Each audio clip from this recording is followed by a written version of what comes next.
Hello and welcome back to the channel. Today, I want to show you something both fascinating and frustrating. Right here in my garden, you'll see a small but powerful intruder, a hairy caterpillar, slowly munching away at the fresh leaves of my vegetable plants. It might look soft and harmless, even a little cute. But don't let its fuzzy body fool you. This little worm is a leaf-eating machine, and if left alone, it can destroy a healthy plant in just a few days.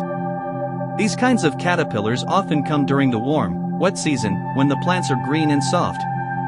They lay their eggs under leaves, and when they hatch, the tiny worms start eating day and night. If you're growing vegetables like cabbage, lettuce, mustard, or spinach, they're especially at risk. Once the caterpillars appear, you'll start to see holes in the leaves, missing chunks, and even entire leaves stripped down to the veins. So, what can we do about it?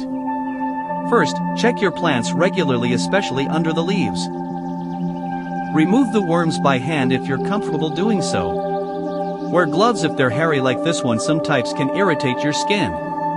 Second, make a natural spray using garlic, chili, and water.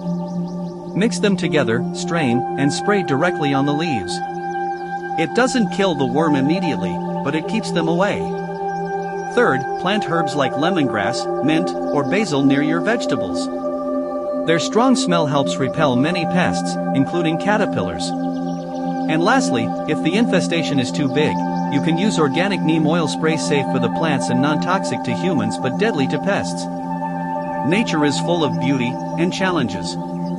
This caterpillar is just doing what it's born to do: eat and grow. But as a gardener, it's our job to protect the plants we've worked so hard to grow. Thanks for watching. If you want more garden tips, nature close-ups, and rural life stories, don't forget to like and subscribe. See you in the next video.